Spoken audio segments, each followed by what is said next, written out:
Hello, welcome ഉണ്ട് കേട്ടോ.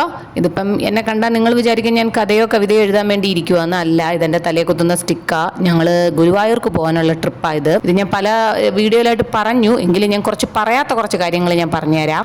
ഞങ്ങൾക്ക് സാധാരണ ഞങ്ങൾ പോകുന്നത് മൊത്തം ട്രെയിനിലായിരുന്നു. കഴിഞ്ഞ കുറേ വർഷങ്ങളായിട്ട് ട്രെയിനിൽ പോയിക്കൊണ്ടിരുന്ന ഞാൻ ഇത്തവണ കാറിൽ നല്ല രസിച്ച് പോയതായിരുന്നു. ഗുരുവായൂരപ്പനുമായിട്ട് എനിക്കൊരു അടുത്ത ബന്ധം തന്നെ ഉണ്ടെന്ന് പറയാം. കഴിഞ്ഞ 15 കൊല്ലമായിട്ടുള്ള ബന്ധമാണ്. കല്യാണം കഴിക്കുന്നതിന് മുമ്പ് എനിക്ക് ബന്ധം അധികം ഇല്ലായിരുന്നു. കല്യാണം കഴിച്ച വർഷം മുതൽ എനിക്ക് ബന്ധമുണ്ട്. 2 മക്കളെയും അവിടുന്ന് പ്രാർത്ഥിച്ച് കിട്ടിയെന്ന് വിശ്വസിക്കുന്നവളാണ് ഞാൻ. ഓരോരുത്തർ വിശ്വാസമല്ലേ. അങ്ങനെ ഇത്തവണ പോയപ്പോഴത്തേക്ക് പക്ഷേ പണി പാളി. ഞങ്ങളെ പണി ആദ്യമേ തുടങ്ങിയ കാര്യം നല്ല രസിച്ചൊക്കെ പൊയ്ക്കൊണ്ടിരുന്നപ്പോൾ ഗൂഗിൾ തന്നെ ഞങ്ങളെ വഴിതെറ്റിച്ച് ഒരു 2 മണിക്കൂർ തൃശ്ശൂരിട്ട് കറക്കിയായിരുന്നു. തൃശ്ശൂർ കറങ്ങി ചെന്നപ്പോൾ തന്നെ ഇച്ചിരി ലേറ്റായിപ്പോയി. കാര്യം വൈകുന്നേരം 5 മണിക്ക് തൊഴുവാൻ കയറാമെന്ന് വിചാരിച്ചിട്ട് നടന്നില്ല. പകരം 6:30-ക്കാണ് ഞങ്ങൾക്ക് തൊഴുവാനായിട്ട് അവിടെ എത്താൻ പറ്റിയത്. പതിവില്ലാതെ ഇന്ന് അവൾക്ക് പൂ വേണമെന്ന് പറഞ്ഞതുകൊണ്ട് പൂവും മേടിച്ചു വെച്ചിട്ടാണ് പോയത്. പൂവൊക്കെ മേടിച്ച് വെച്ച് നല്ല ചിരിച്ചുല്ലസിച്ച് ഞങ്ങൾ അവിടെ ചെല്ലുമ്പോൾ ഞങ്ങൾ അറിഞ്ഞില്ല ഞങ്ങൾക്കുള്ള പണി ദൈവം അവിടെ പാലുമ്പളത്തിൽ കലക്കി വെച്ചിട്ടുണ്ടെന്ന്. ഞങ്ങൾ നോക്കുമ്പം ക്യൂ ഒന്നുമില്ലായിരുന്നു. ക്യൂ ഇല്ലാഞ്ഞപ്പോൾ ഞാൻ വിചാരിച്ചു ഇന്ന് തിരക്ക് കുറവായോണ്ടായിരിക്കുമെന്ന്.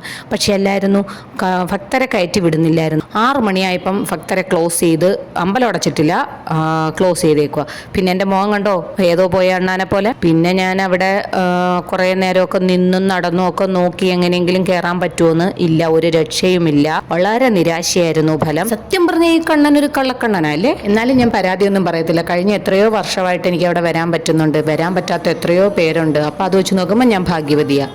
അവനെ തന്നെ കെട്ടിപ്പിടിച്ചുകൊണ്ട് ഇന്ന് വട്ടം കറങ്ങുക. പിന്നെ ഞങ്ങൾ അവിടുത്തെ നൃത്യങ്ങളൊക്കെ കുറേ നേരം കണ്ടുകൊണ്ടിരുന്നു. പിന്നെ ഈ മതിൽ കണ്ടപ്പം എനിക്ക് എടുത്ത് ചാടിയതിനകത്ത് പോയി കണ്ടാലോ എന്ന് വിചാരിച്ചത്. അവിടെ ചെന്ന പിന്നെ എങ്ങനെ അദ്ദേഹത്തെ കാണാനേ കരുതൂ ആണ്. പിന്നെ ഇവിടുന്ന് ഒരു മിന്നായം പോലെ ഒരു ശകലം കണ്ടു. എന്നിട്ട് തിരിച്ചു വന്ന് പായസമൊക്കെ കളക്ട് ചെയ്യുന്നുണ്ട്. 3-4 പായസം വാങ്ങിച്ചെങ്കിലും ഇത് മൊത്തം ചിലപ്പോൾ അവൻ കുടിക്കും. അതുകൊണ്ട് ഒളിപ്പിച്ച് വെച്ചിട്ട് ബാക്കിയുള്ളവർക്ക് കൊടുക്കാനുള്ളതാ. അണ്ണനെ കണ്ടില്ലല്ലോ എന്നും പറഞ്ഞ് കറങ്ങി ഇന്ന് എന്നെ അവർ വിളിച്ചുകൊണ്ട് പോയത് ശരിക്കും തലയൊറ്റി വീഴുന്ന ഒരു സ്ഥലത്തോട്ടാണ്. പിന്നെ അവർക്ക് വേണ്ടുന്ന ഏതാണ്ടൊക്കെ സാധനങ്ങളൊക്കെ അവർ വാങ്ങിച്ചു. പിന്നെ ഞങ്ങൾ അവിടെ നിന്ന് കഴിച്ച്, പിന്നെ കഴിക്കാനും കിടക്കാനും എല്ലാം ഈ അമ്പലത്തിൻ്റെ അടുത്ത് തന്നെ ആയതുകൊണ്ട് ഒരുപാട് ദൂരമൊന്നും യാത്ര ചെയ്യാനൊന്നുമില്ല. തൊട്ടടുത്ത് തന്നെ എല്ലാം എടുത്തത്.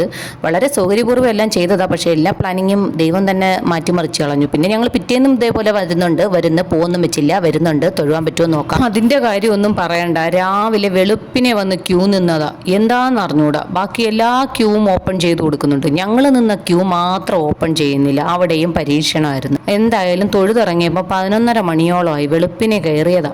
പിന്നെ കാണാൻ കണ്ണാന്ന് പറഞ്ഞ് ഞാൻ ഇറങ്ങി. പിന്നെ എന്തായാലും ഇനി അവിടെ നിന്നിട്ട് കാര്യമില്ല. ക്ഷീണിച്ച് അവശരായി. ശരിക്കും 2 ഫോട്ടോയോ വീഡിയോ എടുക്കാൻ പോലുള്ള മാനസികാവസ്ഥ ഇല്ലായിരുന്നു.